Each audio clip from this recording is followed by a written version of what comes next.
नमस्कार दोस्तों, मैं डॉक्टर भावेश।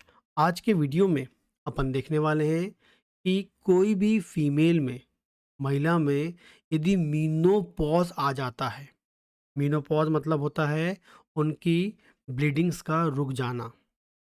हर महिला में मंथली ब्लीडिंग आती है, जो लगभग 13 साल की उम्र से चालू होती है और जो लगभग बंद होती है आपके 45 से 55 साल की उम्र के बीच में। कुछ लोगों में 45 साल में, कुछ में 48 में, कुछ में 50 में, 55 साल की उम्र तक ये ब्लीडिंग बंद होती है।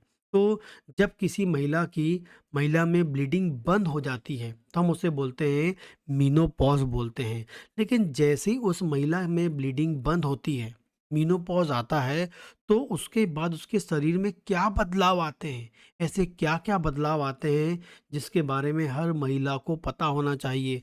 यदि उस महिला को ये सब नहीं पता होंगे, तो हो सकता है कि मेनोपॉज़ के या ब्लीडिंग बंद होने के बाद जो समस्या उसको आने वाली है, जो बदलाव उसको आने वाले हैं, तो वो उसे मतलब उसको वो कंट्रोल नहीं कर पाएगी या उसको मैनेज करने के लिए सही टाइम में डॉक्टर के पास नहीं जा पाएगी। उसे सब कुछ पता रहेगा, तो हो सकता है कि वो डॉक्टर के पास चले जाए, ये समस्या उसको मिलेगी, तो पहले के पहले डॉक्टर के पास पहुँच के उस समस्या का समाधान कर सके। तो मेनोपॉज़ के बाद या महिला को ब्लीडिंग बंद होने के बाद लगभग 11 बदलाव देखने मिलते हैं। वो कौन से 11 बदलाव हैं जो हर महिला को अपनी लाइफ में पता होना चाहिए, ताकि आगे जाके होने वाली समस्या से बच सकें, सही टाइम में डॉक्टर के पास जा सकें। तो पहला हम बात करते हैं, जो हर महिला को पता है, जो बता रहे हैं कि पीरियड्स बंद हो जाते हैं, परमानेंटली पीरियड्स नहीं आते, उसके बाद आपको मंथली ब्लीडिंग कभी नहीं आने वाली है।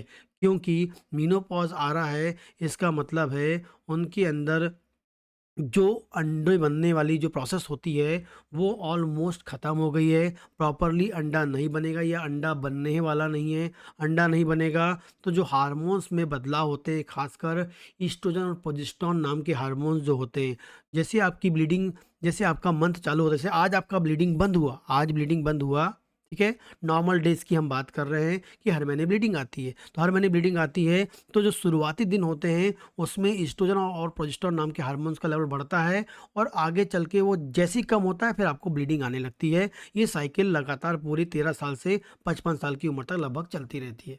लेकिन जिनको मेनोपॉज़ आ जाता है, उनमें ब्लीडिंग आना बिल्कुल बंद हो जाती है, क्योंकि उनमें अंडा नहीं बनता है और ईस्ट्रोजन और प्रोजेस्टेरोन में जो ऊपर-नीचे जो ग बदलाव होने होते हैं, वो भी उनका नहीं होता है। ठीक है? तो परमानेंटली ब्लीडिंग नहीं आएगी, ये आपको याद रखना है।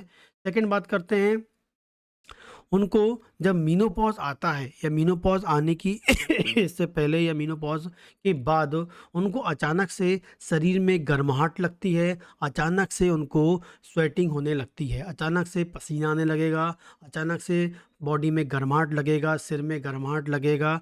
ये फीलिंग उनको आना नेचुरल होता है, ये मेनोपॉज़ के बाद आता है, क्योंकि जो हार्मोन्स में भी एस्ट्रोजन प्रोजेस्टेरोन के जो हार्मोन्स में कमी हो रही है, उसमें भी उस कारण से भी बॉडी में ये आपको हीट का बढ़ना, अचानक से हीट का बढ़ना, अचानक से पसीना आना, अचानक से चेहरे में गर्माहट सी लगना, ये नॉर्मल उनको मिलता है। ये दूसरा बदलाव मिलता है। तीसरा हम बोलेंगे, उनकी बॉडी में एस्ट्रोजन का लेवल कम होता है, जिस कारण से उनके वेजाइना में बहुत ही इम्पोर्टेंट बदलाव आता है।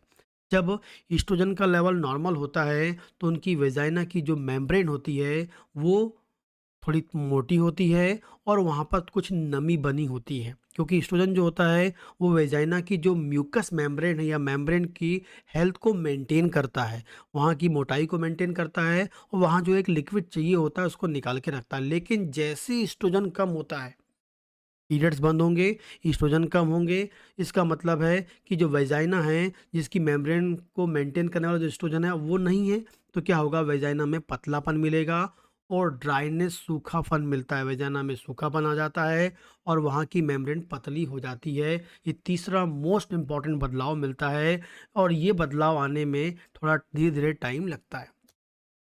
आगे बात करते हैं, जैसी बॉडी में मेनोपॉज़ आता है, फीमेल को मेनोपॉज़ होता है, तो उसकी बॉडी का जो मेटाबॉलिज्म जो होता है, बहुत अधिक स्लो हो जाता है, जिस कारण से उनका वज़न बढ़ने लगता है, जिस कारण से उनकी बॉडी के अंदर फैट जमा होने लगता है और ख़ासकर पेट के चारों तरफ उनके यहाँ फैट जमा होता है।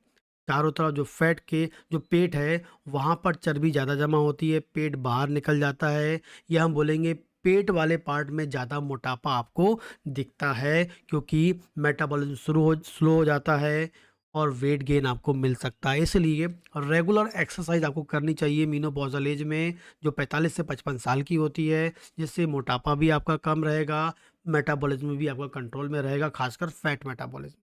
आगे हम बात करते हैं, जैसे मेनोपॉज़ आता है, उसके बाद आपकी हड्डियाँ कमज़ोर हो सकती हैं, कब हड्डियाँ टूट सकती हैं, हड्डियाँ पतली हो सकती हैं, हड्डियाँ घुल सकती है, थोड़ी-सी चोट लगेगी तो हड्डी टूट सकती है। ये संभावना आपको मिलती है, क्योंकि ईस्ट्रोजन का लेवल कम हो गया है। ईस्ट्रोजन बहुत ही इम्पोर्टेंट हार्मोन होता है, जो महिलाओं की हड्डियों को मजबूत करता है, कैल्शियम को लगातार वहाँ पर पहुँचाकर या कैल्शियम के अवशोषण को बढ़ाकर। लेकिन अब ईस्ट्रोजन तो है ही नहीं, तो कैल्शियम का अवशोषण होगा नहीं, शरीर के अंदर कैल्शियम की कमी होगी, जिससे हड्डियाँ पतली होंगी, घुलेंगी, हड्डियों की हेल्थ मैनेज नहीं रहेगी, हड्डियों में छेद हो सकते हैं, ये आपको मिलेगा। तो इसलिए मेनोपॉज़ के हड्डियाँ कमज़ोर होने की संभावना 100% होती है, इसलिए लगातार एक्सरसाइज करते रहें, अच्छा कैल्शियम लेते रहें, अच्छी धूप लेते रहें। अगली बात करेंगे हेयर।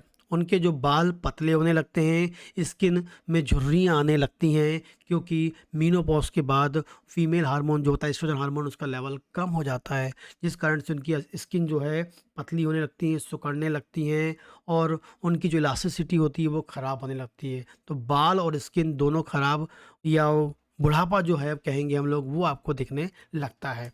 इसके बाद बात करते हैं, बहुत अधिक मूड स्विंग्स होते हैं, अचानक से खुश, अचानक से दुःख, चिड़चिड़ापन रहता है, एंग्ज़ायटी उनको बनी रहती है, इरिटेशन बना रहता है। ये खासकर आपको मिलता है, मूड स्विंग के साथ इरिटेशन उनको बनी रहती है, इरिटेबिलिटी उनको बनी रहती है, चिड़चिड़ापन उनमें बना रहता है। अगली हम बात करते हैं, कुछ जो महिलाएँ होती हैं, कुछ महिलाओं में सिम्पटम मिलता है ये वाला, या लक्षण बदलाव मिलता है, काम में मन नहीं लगता है, उनका काम को लेके उनका फ़ोकस नहीं होता है। मेनोपॉज़ के दौरान, मेनोपॉज़ के बाद उनके काम में मन नहीं होता है, जॉब करते हैं तो जो उनकी जॉब है उसको लेके वो कंसंट्रेट नहीं होती हैं। नेक्स्ट हम बात करते हैं, जैसे ही मेनोपॉज़ आता है, उनकी बॉडी में कोलेस्ट्रॉल लेवल बढ़ने लगता है, क्योंकि फैट का मेटाबॉलिज़्म ख़राब हो जाता है, और जब कोलेस्ट्रॉल लेवल बढ़ता है, तो कहीं न कहीं आपके ब्लड के जो पाइप है, वहाँ कोलेस्ट्रॉल जमा होता है और वो हार्ट डिज़ीज़ को प्रोड्यूस कर सकता है।